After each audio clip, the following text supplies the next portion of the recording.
Well, amazing. Welcome. Welcome to Thrive and Shine Monthly Reset. And I'm celebrating because I've managed, after all of these months, to at least get myself on the screen here and my slides. I can't yet see any people having arrived, but that's yet to happen. So if you're not hiding, but if you're in the background without me being able to see you, welcome. Welcome to the monthly reset. And that's obviously going to be my next success story, is working out the chat on the side here, because it would be lovely to have people chatting and asking questions and making comments on the side.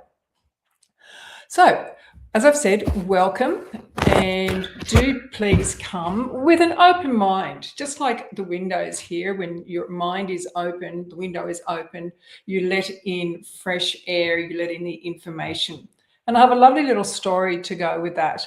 Many years ago, when I was teaching primary school, I taught to quotes, and we must have just finished talking about a positive quote, and the bell for maths rang, and the students in the lower maths class, were shuffling out, shoulders hunched. I hate maths. Maths is horrible. Maths is a bore.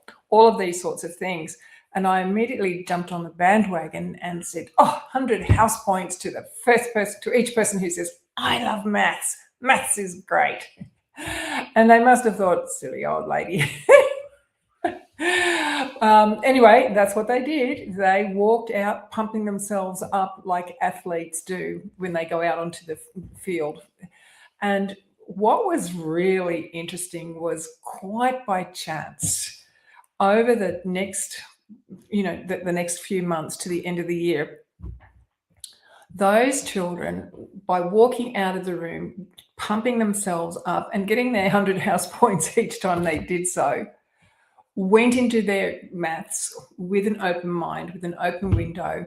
And what happened? The knowledge, they were open to knowledge coming in. So instead of closing that window, closing their mind to saying, I hate maths, which is block, right? Nothing's coming in. They opened their mind, and slowly but surely information came through. And slowly they began to have successes, which reaped rewards, which made them feel good. And so they commenced this new cycle. And you know the story, by the end of the year, their maths results had improved immensely. It was a really come by chance experiment to behold. The other little example I say to you too is, the information I give to you today, treat it like a buffet table. Food is laid there on the table for you, and it's up to you to take what you like and leave behind what doesn't resonate, what you would not put on your plate. So let's begin. I'm going to begin with a question. So what do you say to yourself when things don't go according to plan, when something goes wrong? Sometimes drastically wrong, sometimes, as happens to me on the farm here, my day does not go according to plan. What's your language that you use, that you talk to yourself? Think upon it. There's no criticism, there's no judgment. Just notice what you would say to yourself. And I'll read some of these out for you.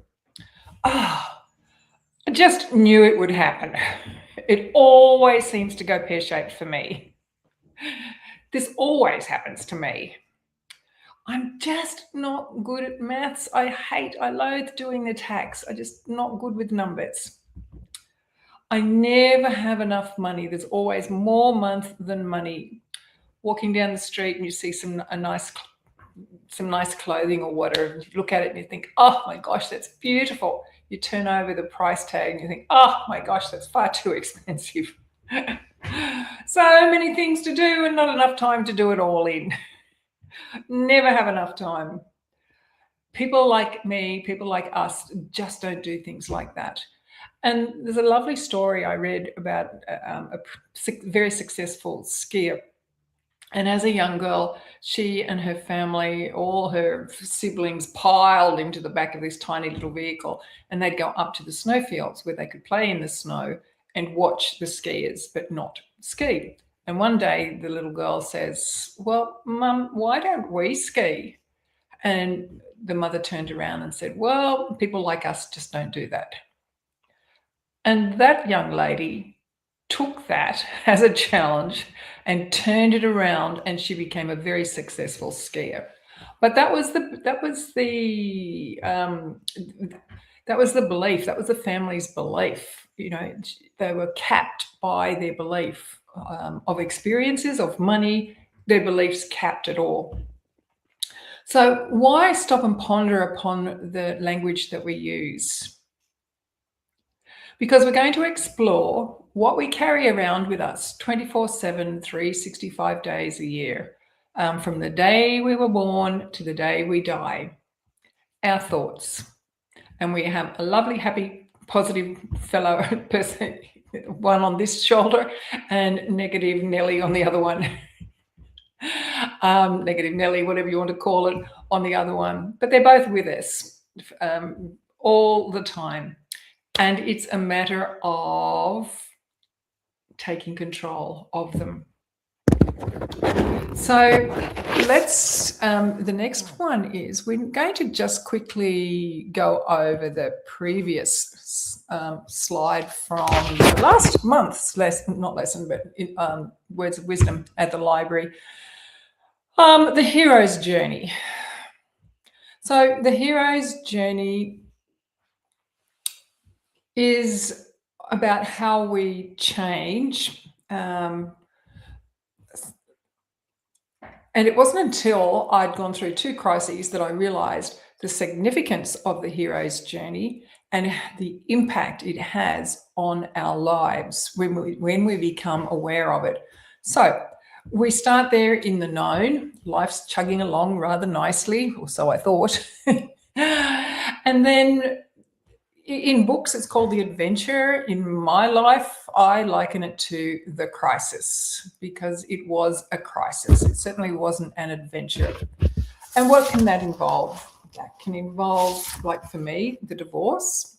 It can involve a drastic change in health circumstances, a relationship ending, losing a loved one. Now, whether it's dying, whether it's a divorce, to suddenly be left by yourself is a totally different scenario to having somebody there.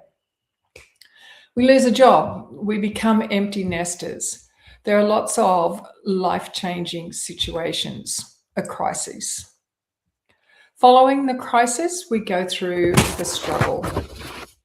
And the struggle can be pretty darn devastating. You can feel like you're lost at sea, sinking and just coming up for a breath of air just to sink down again, to pop up, and so it is. You go through the struggles. Then at some point you come to the realization that, for me, I thought, wow, I'm the victim here. I don't want to be the victim. I want to be the victor. I can choose to stay in this situation of thinking, poor me, woe is me, why did this happen to me, all of that sort of stuff. Or I can take the bull by the proverbial horns, so to speak, and take charge of the situation and be the victor. And it's when you come to that realization that you realize that guides, whether you call it the universe, God, source, gosh, every other time I remember to turn this thing off. Sorry about that. So whether it's God, source, the universe, whatever you believe in is that third power, it sends guides to you. And they can be strangers who just flip in and flip out of your life. It can be friends who suddenly appear to have words of wisdom that you never realized they had before. It can be podcasts, books, free information on YouTube, all sorts of things, guides coming your way. And along that journey, as you can see on the slide there, is transformation. You go from the old you to becoming, what do I say, the new you, but it's not actually a new you as such, because the essence of you was deep down underneath all of those layers that have been peeled off with the crises. And suddenly you find yourself, well, not suddenly, but you find yourself asking, who am I now? And finding a purpose in your life. So you're becoming this new person, this stronger, more confident person. And you gain peace. And let me tell you, this is a process. It took me several years to work through this. It's a process. And you gain peace. And it was by the time I'd got ready to recognize that point or be acknowledged that I needed to be at peace with the situation, I was teaching at a Catholic high school. And so we had mass once a week, once a fortnight, whatever. And, we said the Lord's Prayer. And this one day I'm in there and we're saying the Lord's Prayer, forgive us our trespasses as we forgive those who trespass against us. I thought, oh my gosh. Oh, wow. Talk about walk the talk. Dear, oh dear. It was a revelation. Thankfully, a very good friend said to me, well, it doesn't have to happen overnight, Margarita. Whew. Because there was no way that was going to happen. So I invested in myself and I bought a course actually with Mary Morrissey. I really like her work. And she was giving the example where a young married fellow had come to her and his wife had just gone off with his best friend. And she said, well, to start with, we need to forgive. Well, how can you possibly forgive? He says, I'm not forgiving. Right. And that's exactly how I felt, dear. Anyway, she said, no. Start off by saying something like, if a big red Mack truck doesn't bowl you over, then I wish you well. And I thought, wow, that is awesome. That really resonated with me because that's exactly how I felt. I could say that first bit with gusto, with meaning. But then I felt good because I was, even though I didn't mean it, I was wrapping it up, finishing it off with something positive, something with love. And just like those children going off to maths, over a period of time, the weight of the front compared to the weight of the back slowly started to change. And that's, with more work, obviously, and more things, more talk from Mary Morrissey, that started to change and that became the bigger portion of it. And it was really, really interesting to, I don't know how long later, to look back and observe that process. And there was peace. And I've been able to go about my day here on my smaller farm, saying thank you for the skills I've learned and for where I live, being able to keep my animals, which fill my soul and my heart with peace. And I've discovered that it happened because it all had to happen. There was a bigger, different journey for me to take.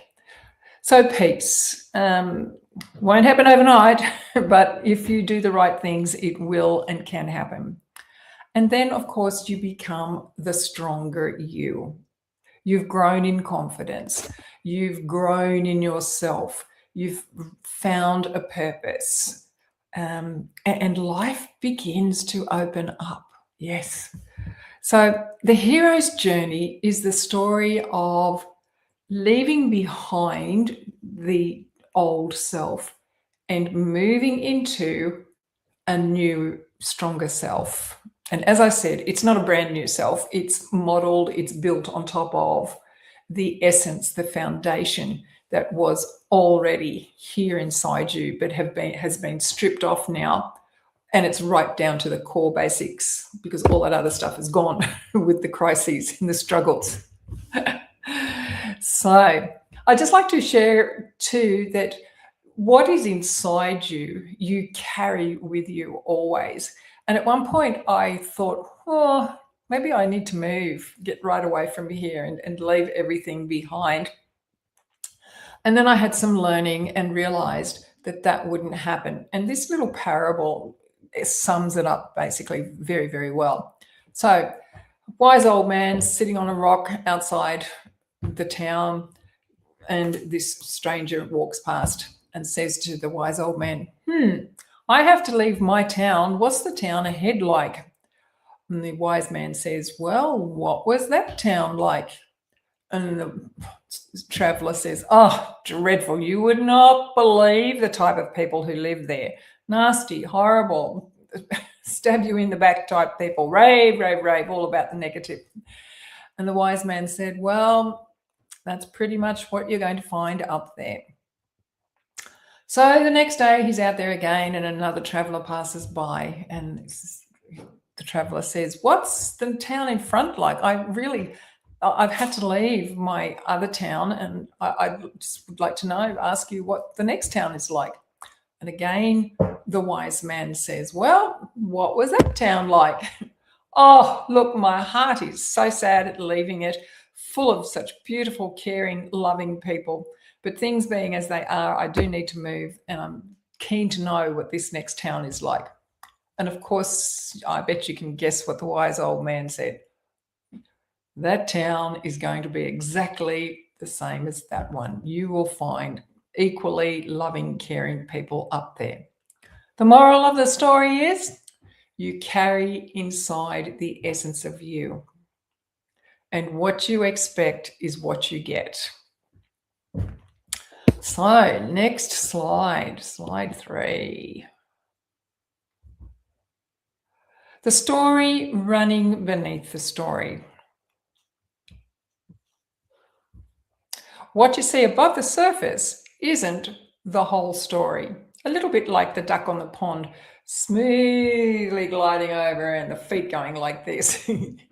However, I really like this picture because it brings to my mind the saying, you can't put an old head on young shoulders.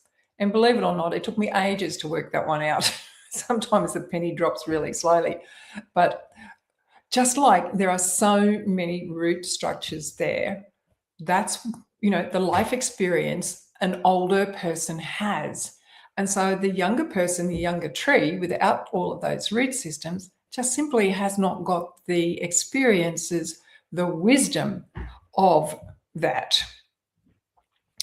And so not only is it the wisdom and it's the experiences, but sometimes that goes right back to our childhood experiences. And much of it is absorbed. And depending on, how you grew up, some of you might have grown up in hearing words of fear, limitation, lack, or shame from parents, teachers, peers, my gosh, as you get into teenagers, they put so much pressure on you. Some of those beliefs are empowering and some are limiting. So some limiting ones. And I laugh because, yes, that happened in my family. What do you think? I'm made of money? Money doesn't grow on trees. Don't get your hopes up. People like us just don't do it.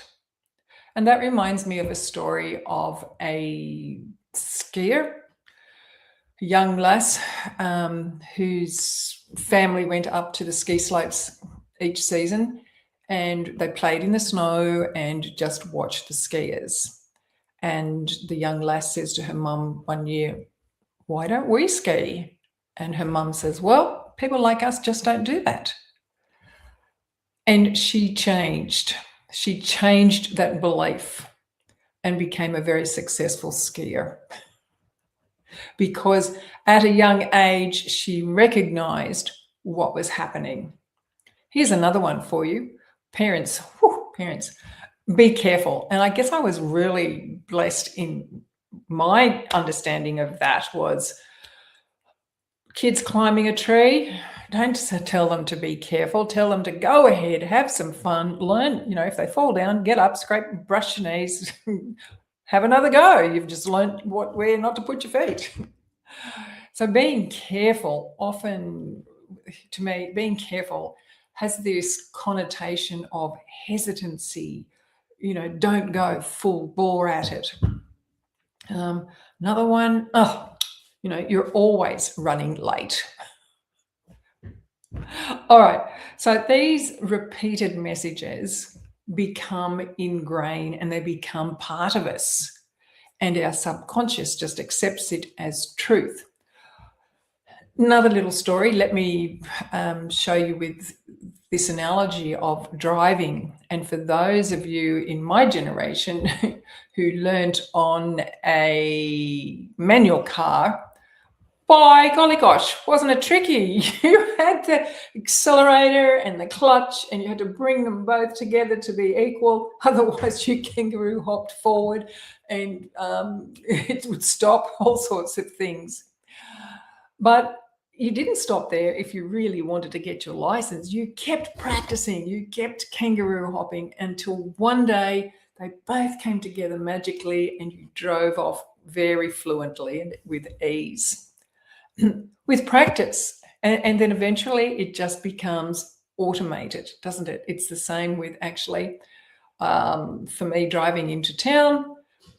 I would drive one particular way to school. And often, if you have to do a job prior to that and go elsewhere, turn off because you're so automatically set for driving this particular path. So amazing, interesting. The thoughts, the stories, the beliefs that come down into our subconscious that remain in there ingrained. So I want you to put me on pause, not right now, but in a moment or two, and just reflect on the thoughts that you were brought up with, stories, beliefs that are ingrained in your mind. And let me give you some examples. Don't overthink it. No judging. Just write the first thing that comes down into your mind. You're no good at that. Why would you even try something like that? That's not what you're good at. Money just flows through my fingers. I don't seem to be able to hold it. Talking about saving, I can't save. I just simply don't have the discipline to complete my tasks. I'm always flitting from one job to another job. And something, actually, it's not an ingrained belief, but something that happened to me when I was first living here by myself and having to do repairs and maintenance, I would say to myself, oh my gosh, this always takes me 4 times at least as long as it would to have completed, to finish it. And actually, it would take me 2 or 3 days to get a running jump to psych myself up into doing the repairs. And then I would complain about how long it would take me until, one day the light goes on and I realized exactly what I was saying to myself. I was keeping myself in this perpetual motion. So all I can say is thank heaven for all the courses that I've done to, shine these lights. And so I thought, wow, in actual fact, Margareta, you have solved every situation with the tools and the skills that you have that were left behind for you. And you've solved them, not necessarily the way he would have done it, but the outcome has been the same, success, a successful outcome. And I thought, wow, I haven't done it the same way as him, but I've enjoyed thinking about how to do it with my limited skills, with my limited tools. And I said to myself, that's right up your alley. You are a creative person. You're not analytical. You're a very creative person. You are a solution seeker. And my gosh, as soon as I flipped it around, those really difficult tasks that took me 2 or 3 days, didn't automatically change like that. That didn't take me quite so long to get in there and do it. And over time, again, I do it far more quickly, and I'm enjoying doing those tasks. So please pop me on pause, put me on hold, write down your beliefs, write down what you tell yourself when something goes wrong. Doesn't necessarily have to go wrong, actually, because I remember a story about a woman cooking a roast and squashing the roast with its leg in. And remember, this particular woman would have had her mother do it, who lived on a farm, and they slaughtered on the farm. Anyway, the husband came in to the younger wife, and said, well, why are you struggling so? Why don't you use a different pan? Well, this is the pan my mother always used. You know, our beliefs. Anyway, pop me on hold and I'll be back. Write down your beliefs, the stories that you've told yourself, the stories that have been told to you. Okay, back. So now ask yourself, where or how did I learn that? Because sometimes the most liberating part of that is discovering where it comes from. You inherited it. In other words, you know, it was around as you were growing up. Your parents were talking, saying things. We absorbed it. You know, you get told something often enough and you absorb it. You believe that. You then practice it and you repeat it. And thus it becomes a part of you. And trust me, after 40 to 60 years, it's ingrained. So let's move on to the next slide on that note. And I hope you're not getting what I'm getting here. It's writing on the screen here. Anyway, so after 40 to 60 years, it has become ingrained. So you need to realize that you don't have to erase totally the old thought. Because from my experience, it just wants to keep coming back. And again, you know, I've done numerous paid courses, free courses, taking me through, you know, hypnotherapy, the whole works of stuff to eliminate those old thoughts. But they're there. And what I've discovered is that it's not eliminating them. It's learning how to flip them, put them in the back seat. And literally, I talk to my voice when it wants to take charge of my life. So depending on the day, depending on the circumstances, depending on how you're feeling, I have several strategies. One is to instantly flip it. Okay, so it's a negative thought. I just flip it straight away. Another one is to acknowledge it. Thank you. Thank you for reminding me of that, of the past, of that situation. However, today I am focused on X, Y, and Z over here. So I don't need that. But thank you for reminding me. Let's move forward on this. And then perhaps if it's really bad, I get cranky and say, look, I know you're with me for the whole journey. But really, I'm driving. So you get in the back seat, zip it. I'm the one making decisions and making choices here. Keep quiet. That's it. Basically, that's it.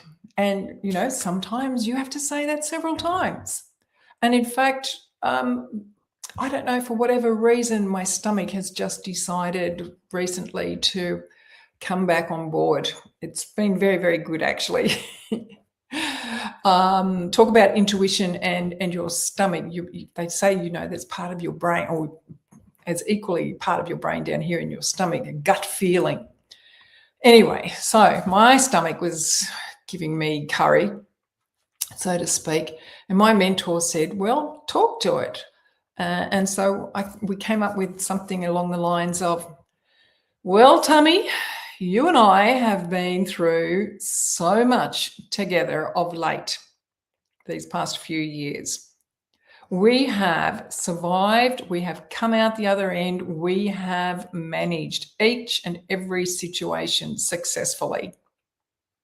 So there is whatever is coming, we will deal with it successfully. So sit back and relax. And that tends to, work for a little while. And then it says, oh no, we've got to come in here and get agitated and get prepared just in case something happens. Because it was a horrendous time and things did come from left field and catch us off guard and throw us on our backsides again. But we survived and now we're thriving. So be aware that you don't have to erase the old thought. You just have to control it.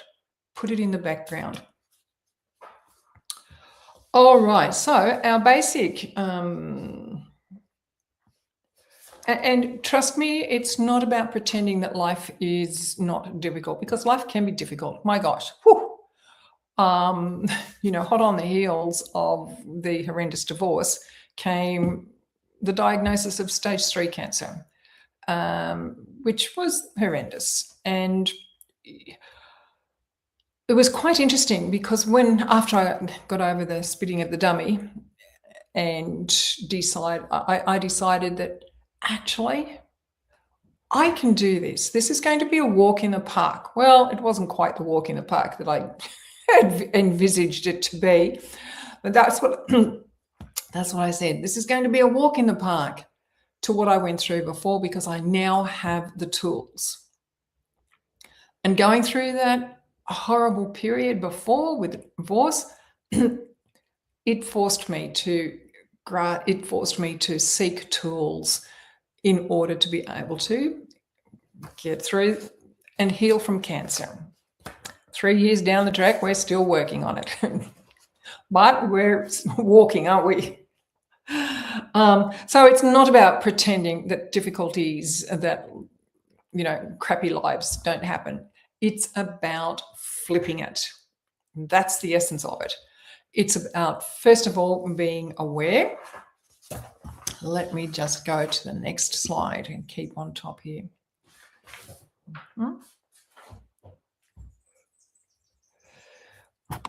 It is about being aware, but I've jumped a slide here. So what we repeatedly think certainly can influence how we feel, what we do, and what we come to believe. So, for example, if you're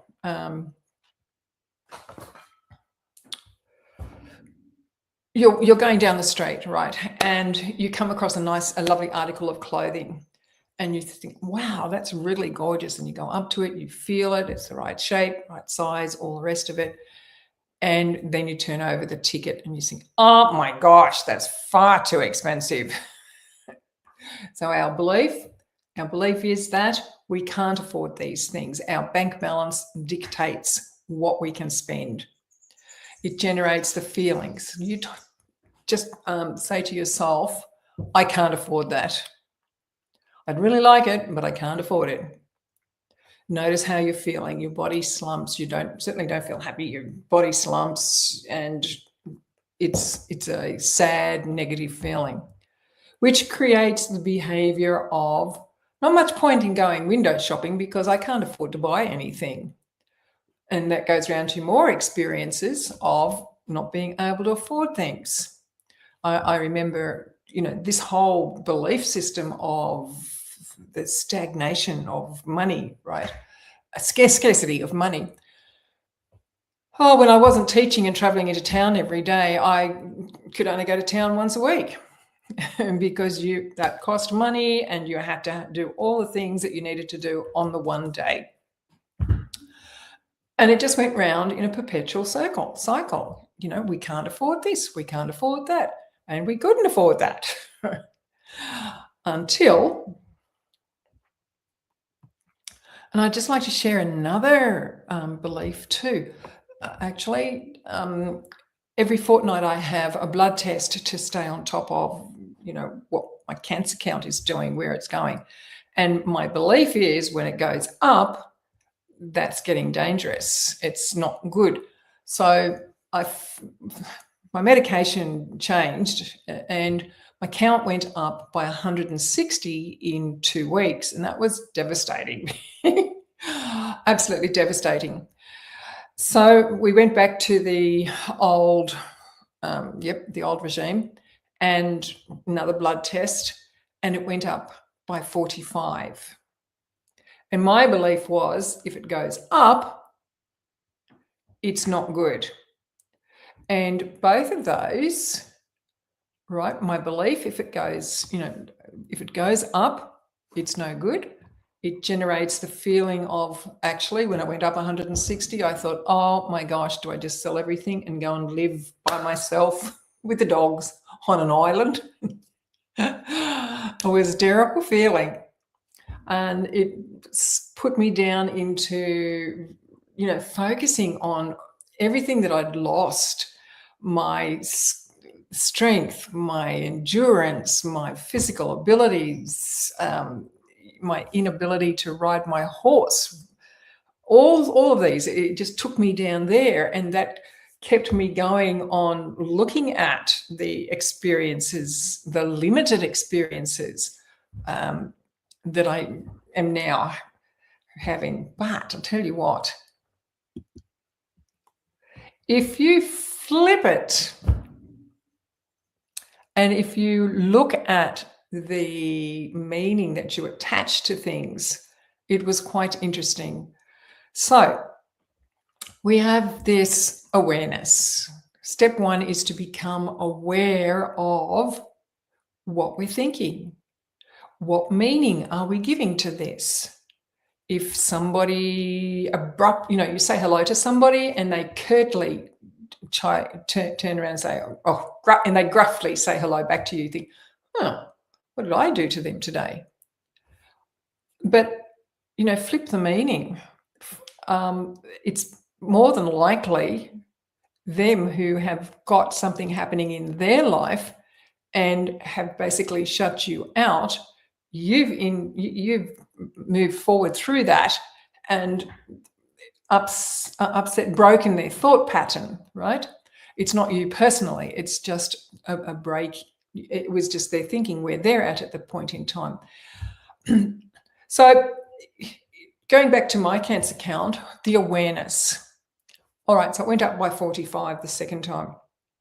And I thought, oh my gosh, woe is me, etc., because it's gone up. And the meaning I attached to it, it went up, bad news. And then suddenly, that was really amazing, because suddenly I became aware that, yes, it had gone up, but in the previous fortnight, it had gone up by 160. This fortnight, back on the correct dose, it had only gone up by 45. So that was progress. So, what was I currently telling myself? I had to substitute a better meaning for the rise. And that created a more empowering and truthful belief of the story, which moves into more positive feelings. Tell you what, I went from feeling sad and sorry for myself to feeling, oh, wow, we're back on track, smile, happy, feeling good. And again, acknowledging the progress that I'm making on this journey.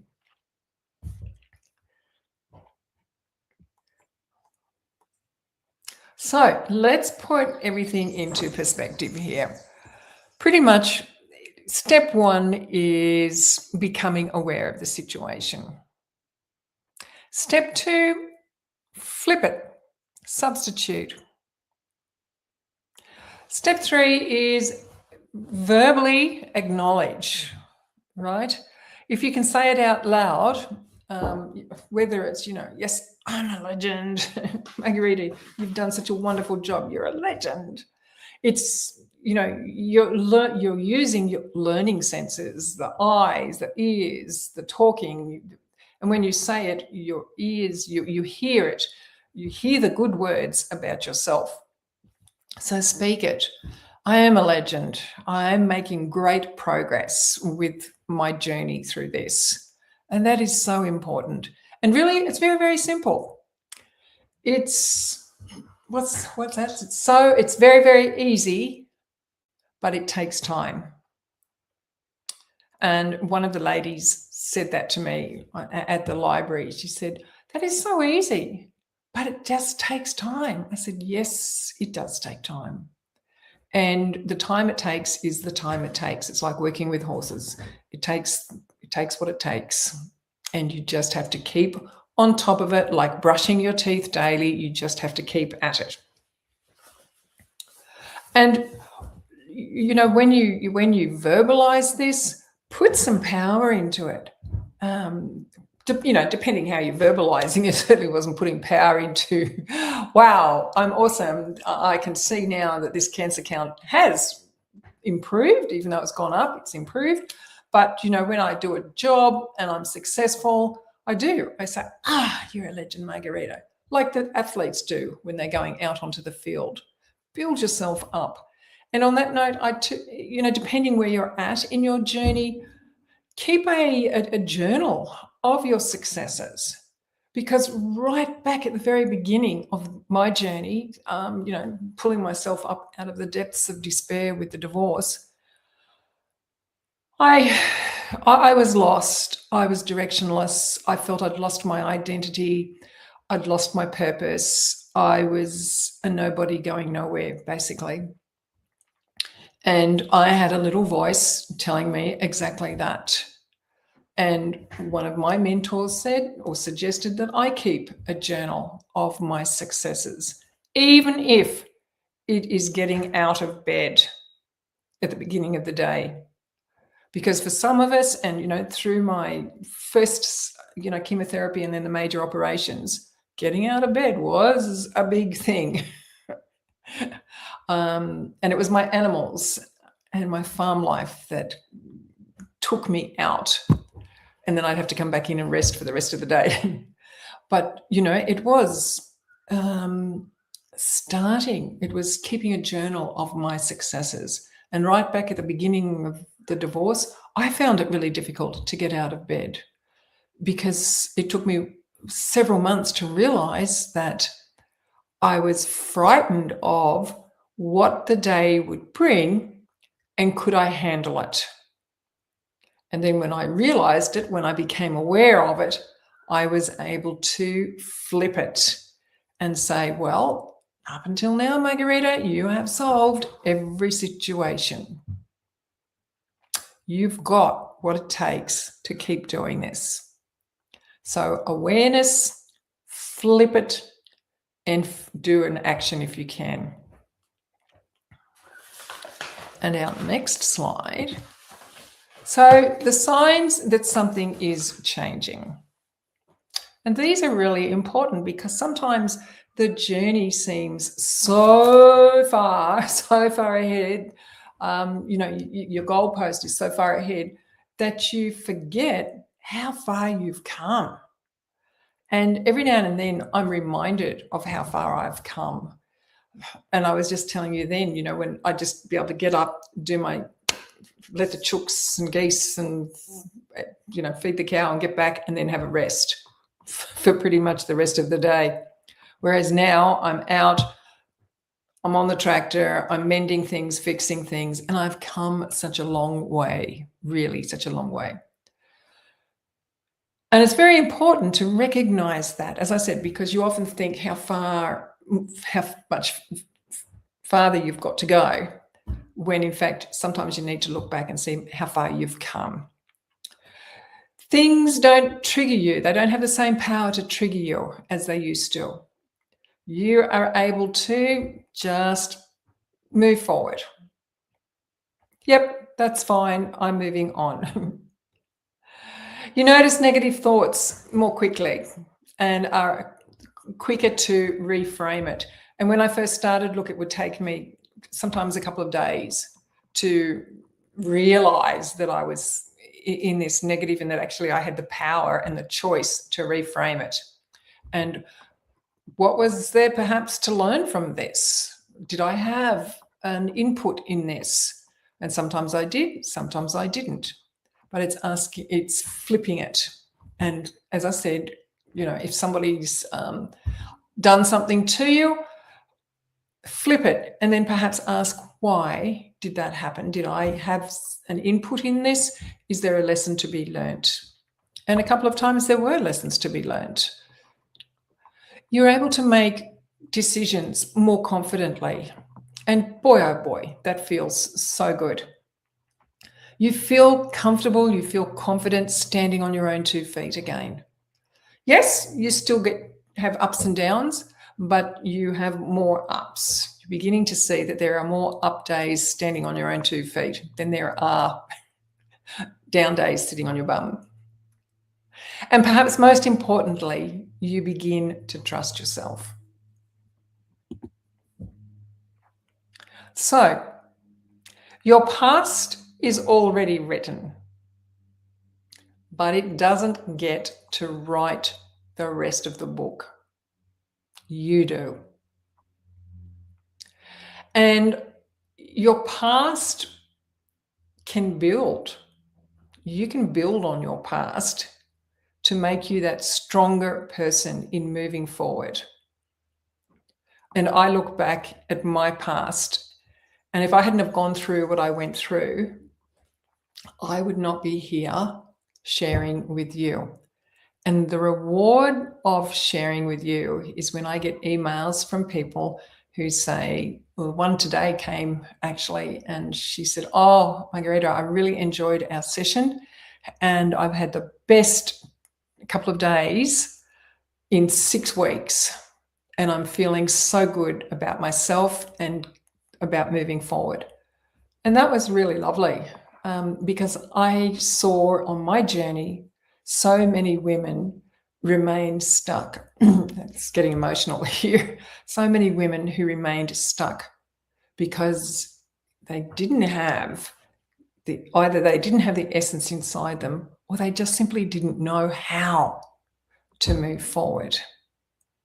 So the good news is you get to write the rest of your book.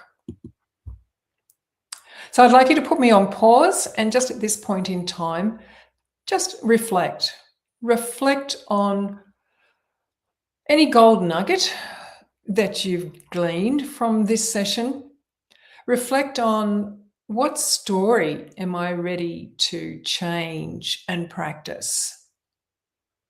What thought? What words? What's my next step? Just reflect now is a grand idea whilst it's fresh in your mind. So put me on pause and reflect. And welcome back. So if what I've said resonates with you today, if there have been snippets in here that have resonated with you, you can connect with me through my email, 25thriveandshine@gmail.com. Ask questions, connect directly with me through there. Or through my website, thriveandshine.com.au, where it outlines various courses for you.